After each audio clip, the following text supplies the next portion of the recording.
আসরে যখন বিচার কাজ শুরু হবে তখন সর্বপ্রথম হিসাব নেওয়া হবে নামাজের। নামাজ হলো ভেস্তের চাবি, তা আমরা সকলেই জানি, কিন্তু জানা সত্ত্বেও আমরা নামাজ পড়ি না। প্রিয় নবী হাদিসে বলেছেন, বেনামাজিদেরকে দুনিয়াতেই 5টি শাস্তি দেওয়া হবে। বেনামাজিরা দুনিয়াতেই এই 5টি শাস্তি না পাওয়া পর্যন্ত মৃত্যুবরণ করবে না। মৃত্যুর আগে তাদের এই শাস্তি ভোগ করতে হবে। প্রিয় নবীর এই হাদিসটি অবশ্যই শেয়ার করে দিবেন। প্রিয় নবীর হাদিস জেনে যে ব্যক্তি অন্যের কাছে শেয়ার করলো না, তাকে প্রিয় নবী উম্মত বলে পরিচয় দিবে না।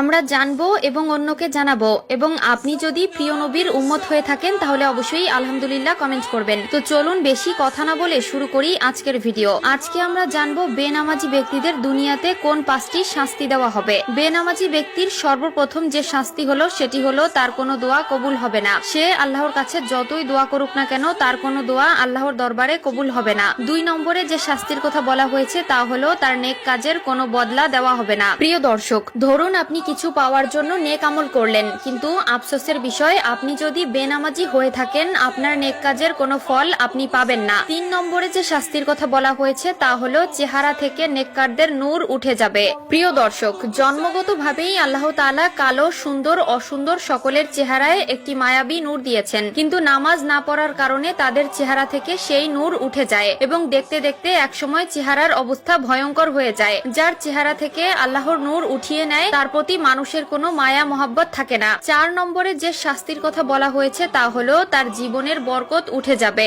আয় রোজগারে বরকত থাকবে না, ব্যবসা বাণিজ্যে কোনো সাফল্য পাবে না, সংসার জীবনে একটার পর একটা অশান্তি লেগেই থাকবে। যতই ইনকাম করে ততই মনে হয় যেন কোনো সফলতা পায় না। এর মাধ্যমে বোঝা যায় আল্লাহ তাআলা তার জীবন থেকে নেক বরকত ছিনিয়ে নিয়েছে। 5 নম্বরে যে শাস্তি দেওয়া হবে তা হলো কোনো নেককার বান্দাদের দোয়ার মধ্যে তার কোনো হক থাকবে না। যে ব্যক্তি বেনামাজি তার জন্য যদি কেউ দোয়া করে সেই দোয়ার ফল সে পাবে না। এমনকি ওই বেনামাজি নিজের জীবনের দুর্দশা দূর করার জন্য যদি কোনো আলেমকে এনে দোয়া করায় সেই দোয়া আল্লাহর দরবারে কবুল হবে না, কারণ বেনামাজির জন্য নেককার ব্যক্তিদের দোয়া কবুল হয় না। নামাজ হলো সকল জীবনযাত্রার মূল চাবিকাঠি। আপনি নামাজ পড়লে আপনার জীবনের সকল সমস্যার সমাধান পাবেন। আপনি নামাজ পড়লে আপনার জীবনের সকল বাধা বিপত্তি কেটে যাবে। এমনকি আল্লাহর রহমতে আপনার জীবনটা খুব সুন্দরভাবে কাটিয়ে দিতে পারবেন। আল্লাহ আমাদের সবাইকে 5 ওয়াক্ত নামাজ পড়ার তৌফিক দিক, আমিন।